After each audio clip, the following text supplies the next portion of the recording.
Olá a todos, sejam bem-vindos ao nosso canal. Se você ainda não é inscrito, inscreva-se, é fácil e rápido.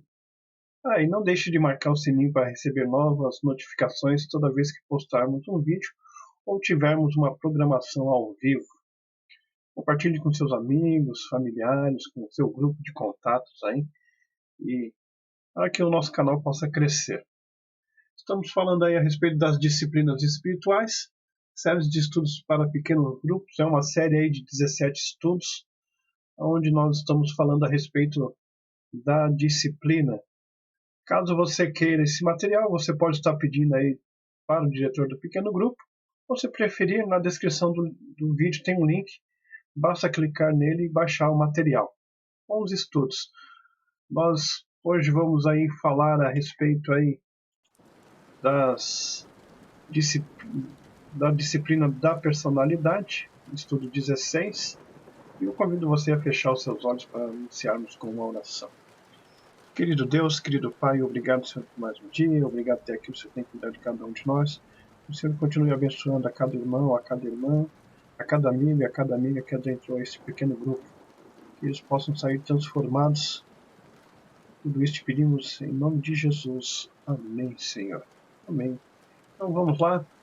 Vamos para o nosso 16º estudo. Uma pena, né? Já está quase acabando. Só temos mais um estudo aí para terminar essa série. Mas logo estaremos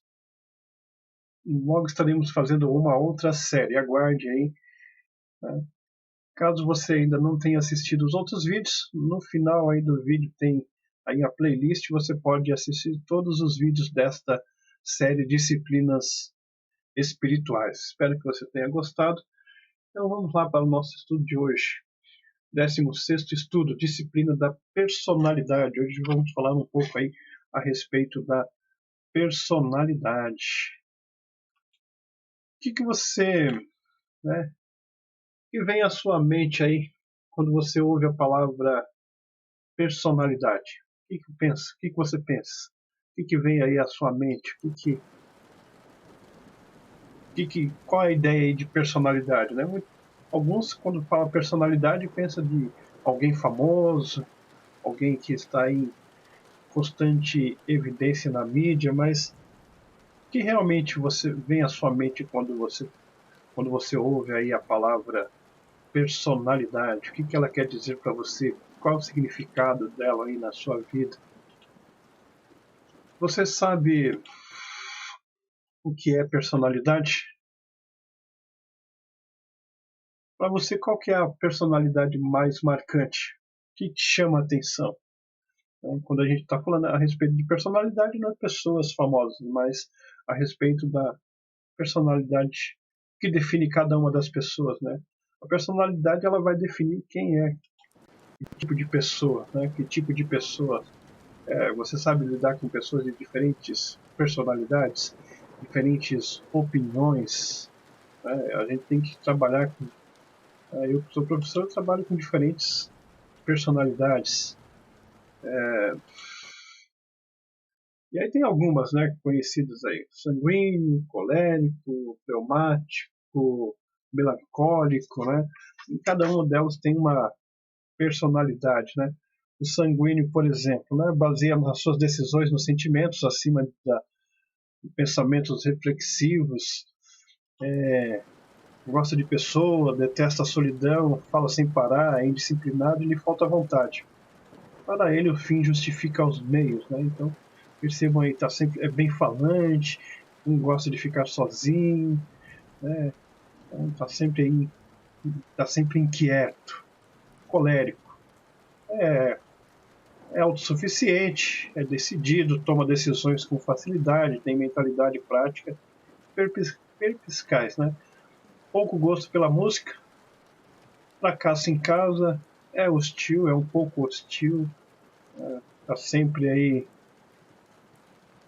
tomando decisões às vezes precipitadas, né, naquele ímpeto, naquela vontade. Né? Fleumático, outro tipo de personalidade, é aquele camarada tranquilo, sereno, paciente, também às vezes um pouco mesquinho e avarento. Outro também, outra personalidade dele, né? Ele é um pouco também indeciso e também temeroso com o que vem a acontecer, né? Então, você consegue se identificar num desses grupos aí? Sanguíneo, colérico, fleumático e o melancólico. Quais as características dele? O melancólico é analítico, ele é talentoso, ele é bem perfeccionista, é sensível, ele é amigo, ele é fiel, ele gosta de música, é um pouco pessimista, é crítico, legalista e rígido. Né? Então essas são algumas características. E aí, você se identificou em alguma dessas características? Sanguíneo, colérico, fleumático, melancólico? Eu acredito que a gente tem de tudo um pouco, né? Eu acredito que a gente tem um pouquinho de sanguíneo, um pouquinho de colérico, fleumático, um pouco melancólico. Algumas dessas personalidades acabam se destacando um pouco mais do que as outras, mas eu acredito que cada um tem um pouquinho de cada um desses, né? Mas cada personalidade, cada pessoa tem uma forma de agir, de pensar, e cada um tem um pouquinho, né? Às vezes tende mais para o lado sanguíneo, às vezes tende mais para o lado fleumático, outros para o lado colérico, e alguns outros para os lados melancólicos. E aí, você conseguiu se identificar numa dessas características, numa dessas personalidades? O que você acha a respeito disso? Na sua opinião, lidar com diferentes personalidades é bom ou é ruim? E aí, o que você acha? Lidar com pessoas diferentes, personalidades marcantes, né? Umas coléricas, outras melancólicas, outras fleumáticas, outras sanguíneas. Como que é? Como que você lida com esses tipos de personalidades? E você? As pessoas conseguem lidar com você, com a sua personalidade? É que nem eu falei, eu sou professor, eu lido com diferentes personalidades. Né?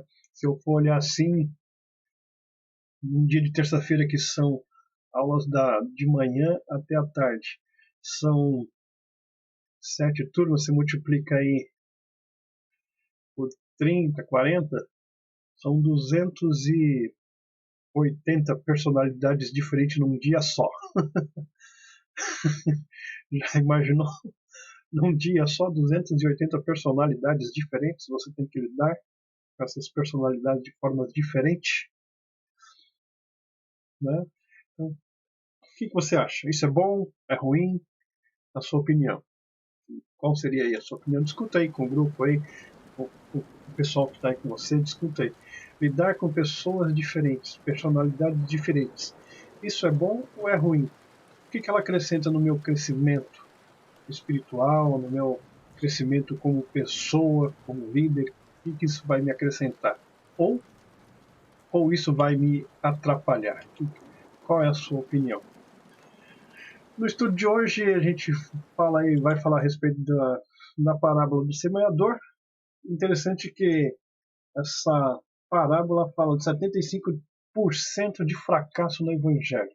Talvez você já deva ter ouvido, né, a respeito da parábola do semeador, mas eu gostaria aí que você abrisse aí a sua Bíblia aí para o nosso texto de reflexão. O nosso texto de reflexão vai se encontrar aí em Marcos capítulo 3, aliás, Marcos capítulo 4, versículo 3 a 8. Gostaria que você pegasse aí a sua Bíblia e vamos refletir sobre o tema de hoje. Então, feche seus olhos, vamos orar a Deus. Querido Deus, querido Pai, nós vamos abrir a Tua Palavra, e ao abrir a Tua Palavra possa ser aberto o nosso entendimento e o nosso coração. Tudo isso te pedimos em nome de Jesus. Amém, Senhor. Então, abra a sua Bíblia, capítulo de Evangelho de Marcos, capítulo 4, versículos 3 a 8 aí. Vamos, acompanhe aí a leitura. Ouçam, o semeador saiu a semear. Enquanto lançava a semente, parte dela caiu à beira do caminho, e as aves vieram e a comeram. Parte dela caiu em um terreno pedregoso, onde não havia muita terra, e logo brotou, porque a terra não era profunda. Mas quando saiu o sol, as plantas se queimaram e secaram, porque não tinham raiz. Outra parte caiu entre espinhos, que cresceram e sufocaram as plantas, de forma que ela não deu fruto. Outra ainda caiu em terra boa, e germinou, cresceu e deu boa colheita, a 30, a 60 e até 100 por um. Interessante essa parábola aí a respeito aí do semeador, né? Você nota aí que o semeador foi caminhando, fazendo a sua plantação, algumas caíram, algumas sementes caíram, os pássaros vieram, comeram, outra parte caiu em terreno pedregoso, porém ela cresceu, mas pelo fato de não ter terra, não ter um solo, ela acabou morrendo, né? Veio aí o tempo e acabou secando ela. E ela acabou secando. Depois você vê aí, continuando a parábola, você vê que a semente, uma parte da semente cai entre os espinhos crescem e acaba sufocando ela. E a última parte, né, o último trecho aí, você nota aí que uma parte da semente caiu num solo fértil, e ela cresceu, brotou e deu frutos de 30, 40 e 100 para cada uma semente plantada, né? O semeador fez o seu trabalho. Interessante que ele fez o seu trabalho, mas o resultado não foi lá aquelas grandes coisas. Só 25% do resultado. O que deu de errado aí? O que aconteceu para que, né, não fosse avançado a obra? Interessante que o semeador é o mesmo, né, o pregador. Não mudou o pregador. Você vê que ao longo a parábola nos diz que ao longo do caminho, né, ele foi semeando a palavra. Então o semeador é o mesmo, o pregador é o mesmo. A semente é a mesma, né? A palavra é a mesma. Não mudou nada.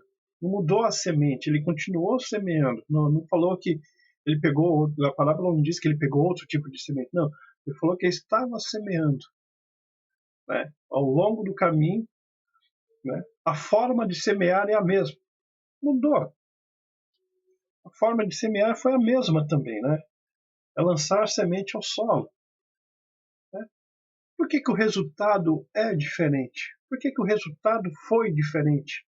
Sendo que o pregador é o mesmo, a semente que é a palavra de Deus é a mesma, a forma de semear é a mesma, mas por que o resultado foi diferente?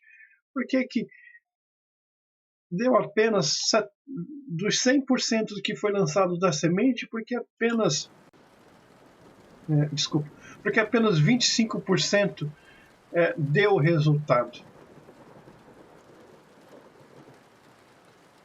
Discuta aí com o grupo.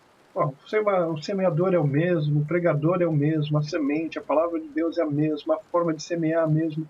E por que apenas só 25% deu certo? O que deu de errado aí? Né? Ele estava lá fazendo o trabalho dele, ele fez o que tinha. E percebam aí na imagem aí, diferentes solos, diferentes lugares, mas o semeador é o mesmo, a semente é a mesma. Na sua opinião aí, o semeador foi descuidado? O semeador lançou a semente de qualquer jeito? Qual que é a sua opinião a respeito disso aí? Para esse resultado tão pífio, né? tão simplório, como podemos assim dizer, 25%. Será que o semeador realmente estava fazendo da forma correta? É algo para a gente pensar, é algo para a gente refletir. Será que o semeador ele foi descuidado na hora de lançar a semente? Será que ele não soube escolher o solo certo? Como que ele lançou essa semente? Né? Você já parou para pensar nisso? Como que ele lançou essa semente? De que forma ele lançou essa semente? E aí vem, né? Qual é a ideia principal aí da parábola? O que ela quer nos ensinar? O que Jesus quer nos ensinar com essa parábola aí, né? Você vê que a pregação vai ser sempre a mesma, a palavra vai ser sempre a mesma,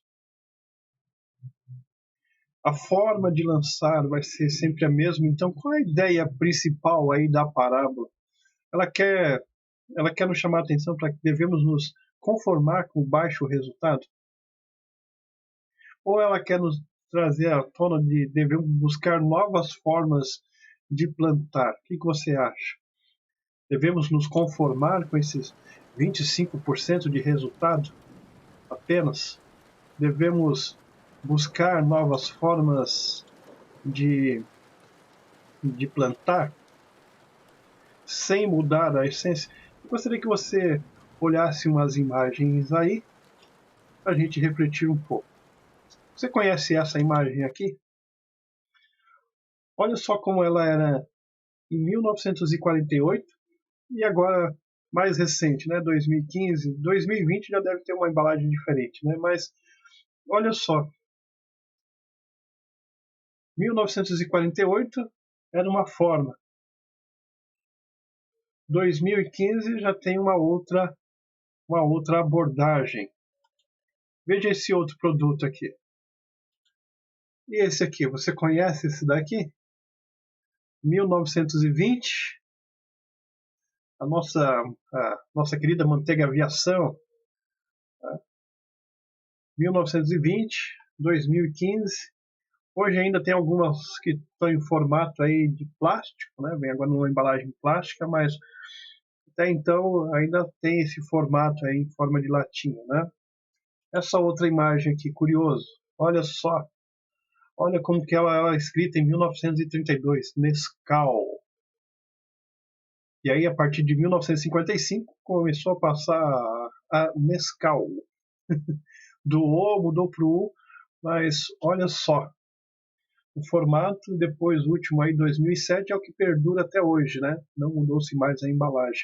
Percebam que ao longo dos anos, né, foi mudado. Talvez você deva ter pegado uma dessas latas aí, né? Daquela, eu cheguei a conhecer aquela de 1972, daí para frente, 91, 2003, 2005, 2007. As outras de 60 para trás não é conhecida. Talvez você possa até conhecer alguma dessas embalagens. Você possa até ter pegado alguma dessas embalagens aí. E por último, famosa aí até hoje,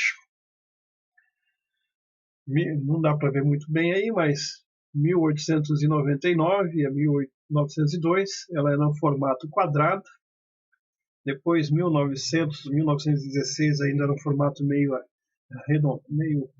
arredondado e liso, né? Depois aí a grande virada foi a partir de 1915, que ela recebeu o formato, saiu do formato quadrado, formato liso, para um formato mais curvilíneo. Interessante que a partir de 1915 a Coca-Cola, não só a Coca-Cola, mas aqueles outros produtos que você viu anteriormente, ao fato dela mudar a embalagem dela, ela alavancou suas vendas. A Coca-Cola levantou 50% das suas vendas só pelo simples fato de mudar aí o formato dela. Percebam aí que ao longo dos anos aí ela foi sofrendo algumas modificações. Mas o que nos chama a atenção, né, e eu gostaria que chamasse a atenção de vocês, não é o que mudou aí ao longo dos anos desses produtos que você viu, dessas imagens aí que você viu. O que mudou aí? Simplesmente eles mudaram só a embalagem. O fato de ter mudado a embalagem alavancou as suas vendas. Veja que a Coca-Cola ela mantém-se líder até hoje. Depois que ela mudou aquele formato dela ali, ela teve um crescimento de 50% nas suas vendas. Enquanto no começo, quando ela era vendida como xarope, garrafa de xarope, né, não tinha tantas vendas.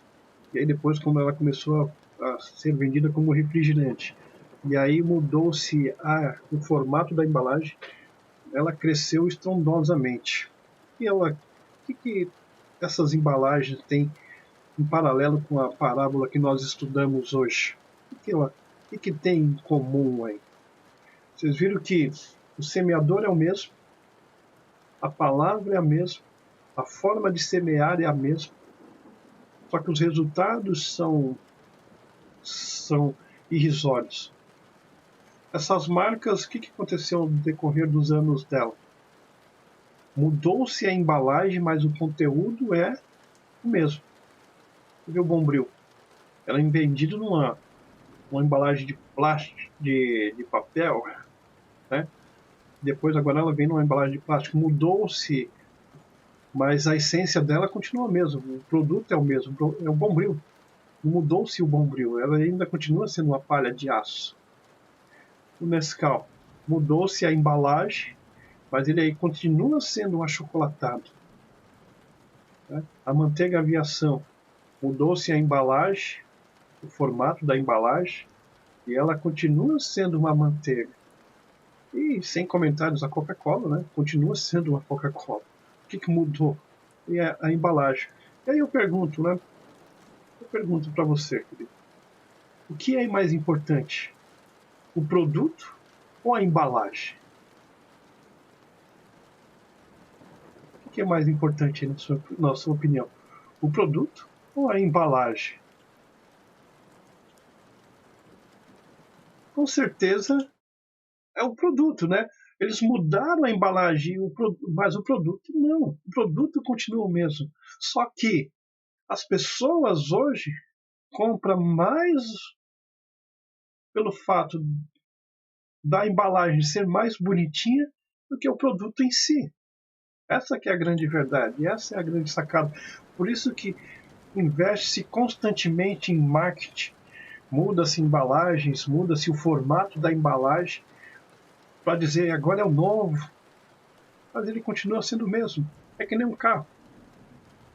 O carro ele continua sendo um carro, mas muda-se o quê? A cor, muda-se o ano. Aí fala que se colocou alguma coisa a mais, um penduricalho a mais, diz que é novo. Mas ele não deixou de ser carro, ele continua sendo carro. A função dele é o quê? Levar você de um canto para o outro. Bom, mas o que faz o sucesso dessas marcas aí? É a embalagem, a forma como é apresentado o produto. O produto pode ser de 50 anos, 100 anos, ele continua o mesmo, mas a embalagem mudou, a abordagem mudou, a forma de ver mudou. Então, é isso que tem em comum para o Evangelho. A gente não pode mudar a essência da mensagem adventista, a gente não pode mudar a essência da mensagem de Jesus Cristo. Nós não podemos mudar a essência do Evangelho, do cristianismo. O que nós temos que mudar é a forma de abordagem, a forma de apresentar a mensagem. De que forma você tem apresentado a mensagem do Mestre? De que forma você tem apresentado a semente? Né? De que forma você tem plantado essa semente? Tudo bem que o resultado não depende de nós, né? Como nós vimos aí, são diferentes solos, diferentes formas de abordagem, mas para cada solo, né? E é esse que é o desafio, né? Eu coloquei aí como levar o evangelho para diferentes personalidades de forma eficiente. Cada pessoa tem uma personalidade, cada pessoa tem um jeito de agir, de pensar.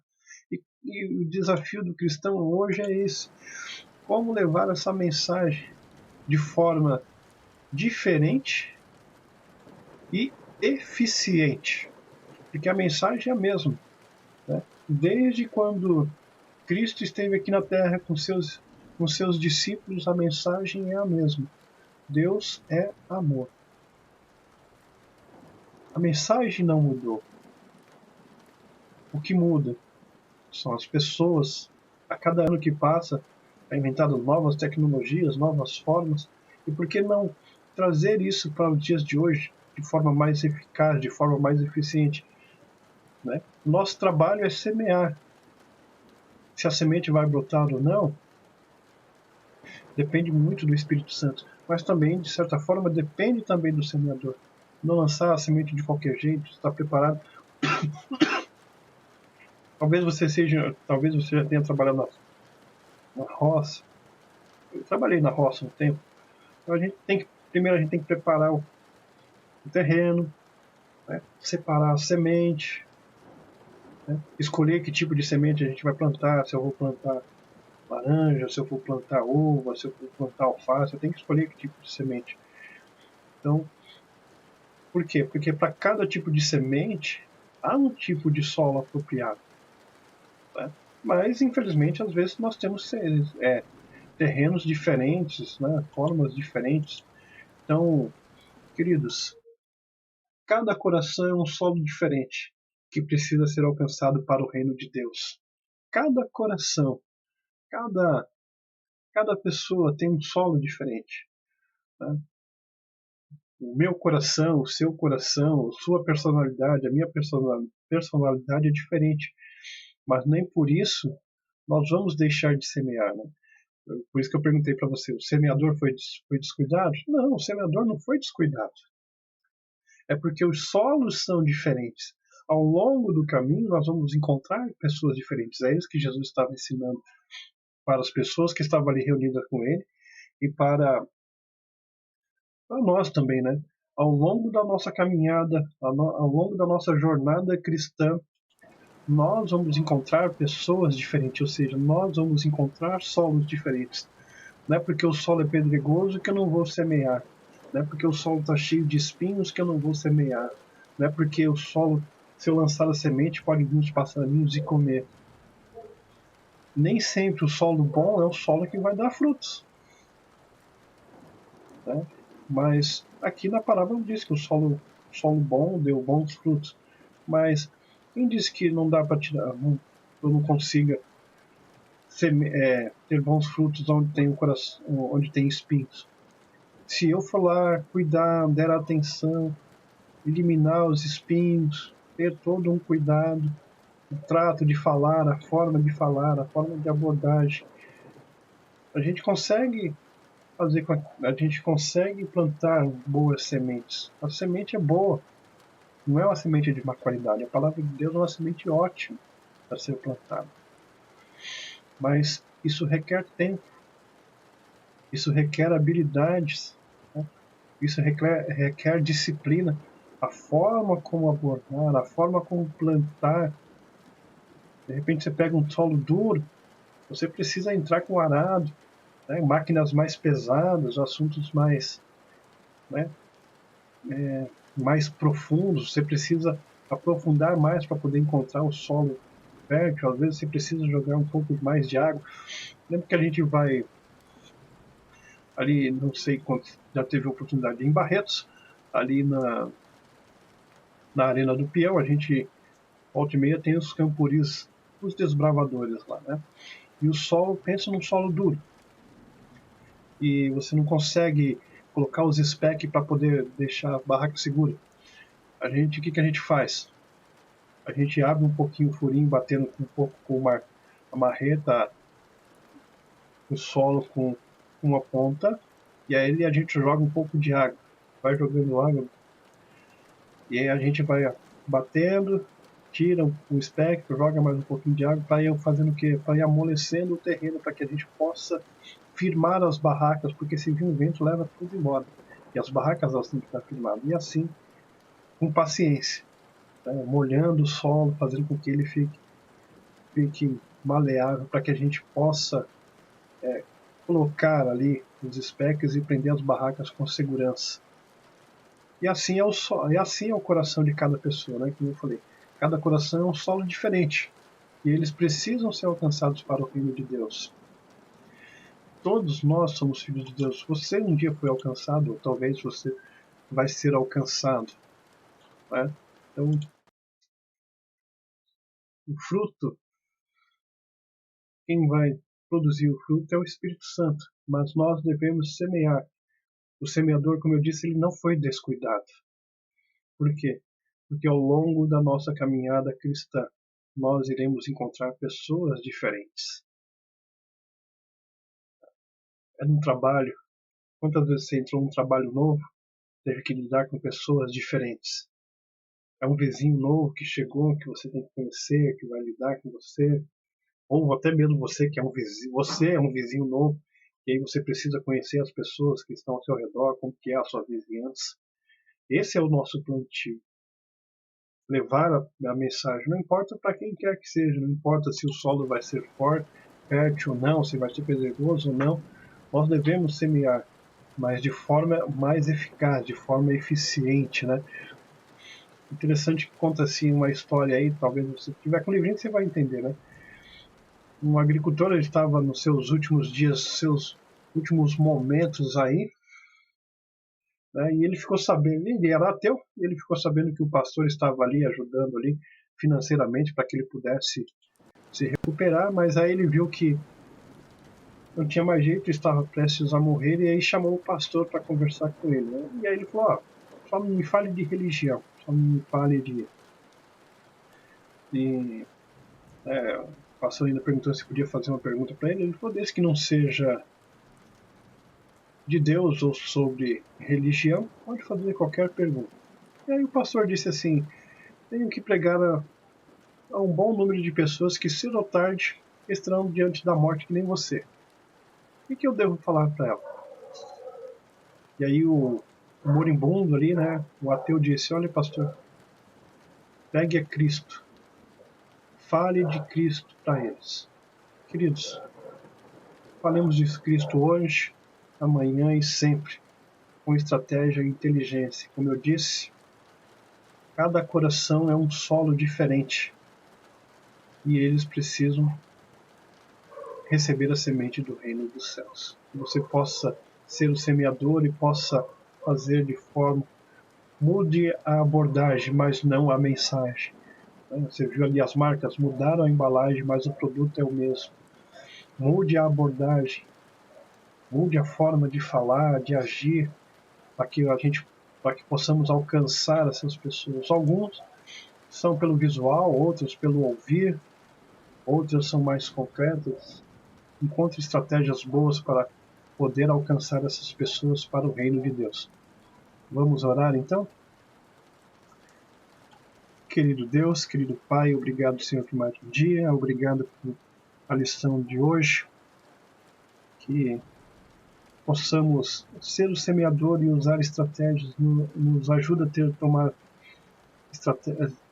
ter estratégias melhores para levar a tua mensagem. Sabemos que a semente só vai brotar pelo poder do Espírito, mas ela só será plantada se tiver um semeador, se nós semearmos ao longo da nossa vida, Pai, que possamos semear a tua palavra, não de forma descuidada, mas com a orientação do Espírito Santo.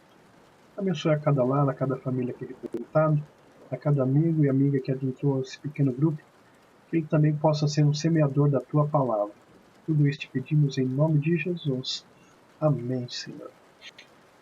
Estamos aí chegando ao final do nosso estudo. O último estudo aí nós vamos falar aí a respeito do testemunho cristão. Que você possa nos acompanhar no próximo estudo. Nos vemos aí no próximo estudo e até lá. Que Deus te abençoe e te guarde. Amém.